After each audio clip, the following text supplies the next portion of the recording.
Good morning. Today is the day that I need to make sure that I tie everything down because tomorrow we are taking our travel trailer from Arizona. It'll probably take us 15 hours to get to Colorado. We're gonna stop halfway, but still, I need to get everything situated today. Car's packed up, everything locked down, so let's get started. So I personally can't get packing until everything is clean. That's including people, dogs. I need everyone clean.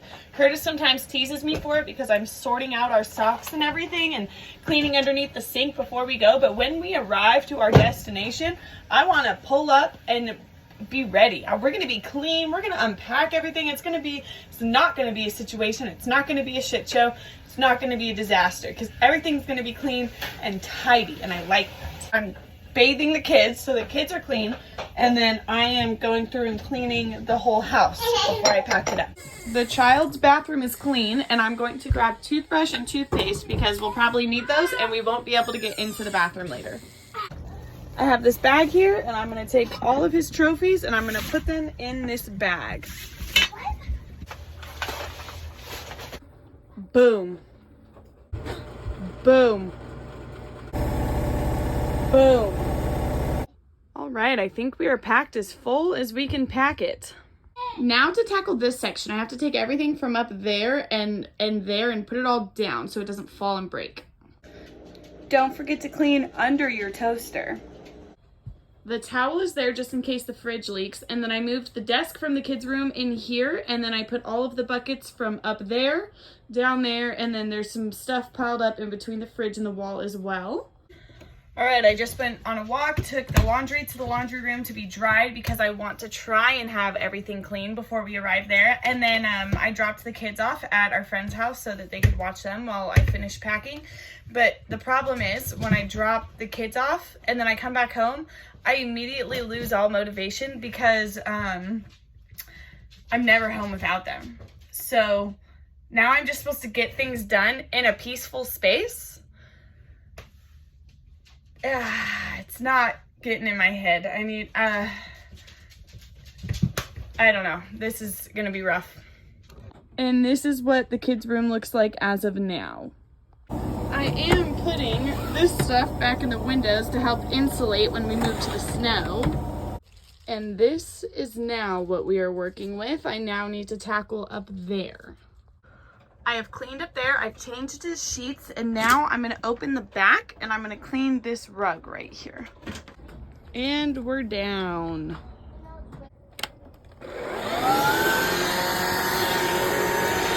Now that back there is done, I am starting on all of this. And yes, I am making candles in the middle of all of this because I still have to fill orders.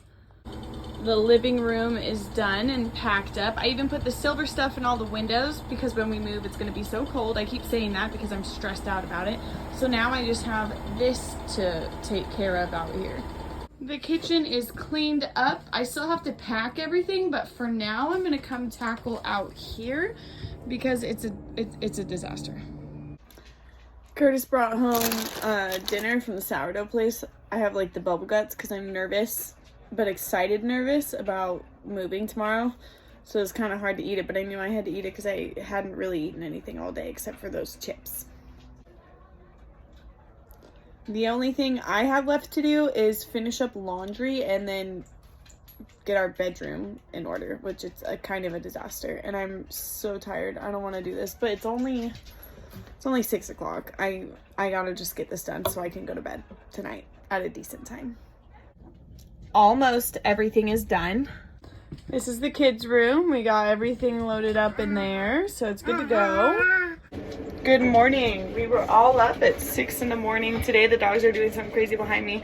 We are now waiting for the faucet to have antifreeze come out of it so that our pipes don't freeze and stuff on our travels. But today's the day. Trailer is all loaded up and ready to go. Curtis just has to take his truck around to the front and hook up. And of course it is the windiest day today that he will have to be towing. Also, both Maddox and I are very not doing great. We're pretty ill, so this is gonna be a fun car ride mixed with a baby who hates cars. I'm excited. Are you excited? Yeah. We have driven 100 miles and are stopping at a Subway in Arizona. It's been kind of a disaster. Last night we decided we were gonna stop in Albuquerque because it was a good halfway point. We get there's only one hotel that had good reviews. All the others said they were bad location. We don't want to park our entire home in a bad location. I'm out of breath because I just ran from the breakfast place to the room because it's freezing outside and I don't have my winter gear with me. I see you, Walter. But anyway, so we go to that one hotel and they're booked solid. They don't have any rooms. Curtis even says, is there a room that you have for a lot of money that maybe you're hiding? She was like, I don't even have a cot. So we go to some crappy hotel. Curtis already pays for it through Expedia and you can't cancel it because it's not 24 hours before check-in date because we've scheduled it on the check-in time. So we are on our way to that one and we're at a stoplight and this guy goes, hey dude, I see you're from out of town. You don't want to park that thing here. This is not a good area. Curtis was like, no shit. And he was like, I mean, it's Albuquerque.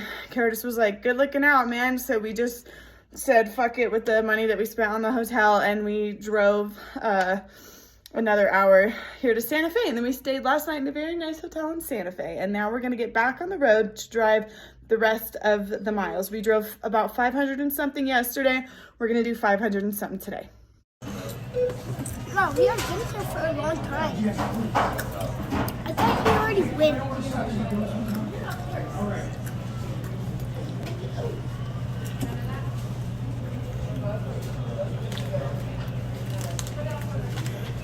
We have made it to the RV park and it is simply gorgeous here.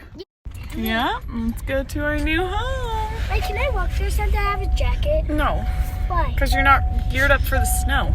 Geared up? Yeah, geared up. Geared up? We have made it and now we just got to get stuff put away.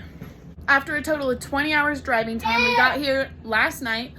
And we spent about 2 hours setting up. Curtis set up everything outside in the snow until it got dark. And then I put everything back together inside the best I can.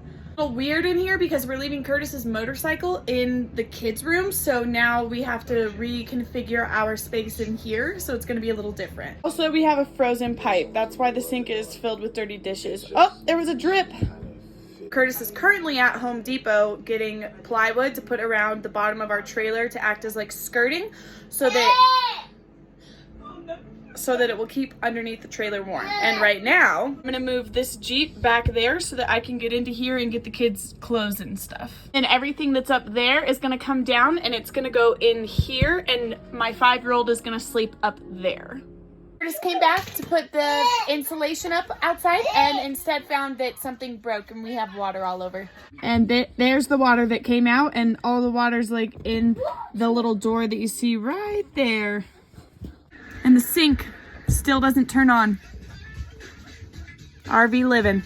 Curtis has been outside putting the skirting on. He's just doing plywood. I'll go out in a little bit to get a video of it, but it is too cold right now for me to go outside. That's currently what he looks like. Curtis is currently outside making the skirting for our trailer so that no more pipes freeze.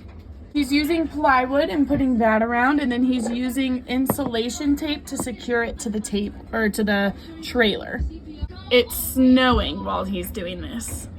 It snowed last night, but here's the wood skirting that Curtis has put around the trailer, and he used an insulation tape to help secure it. Thank you for coming along with me on that adventure, and now let's see what it's like living in the snow when you're from San Diego.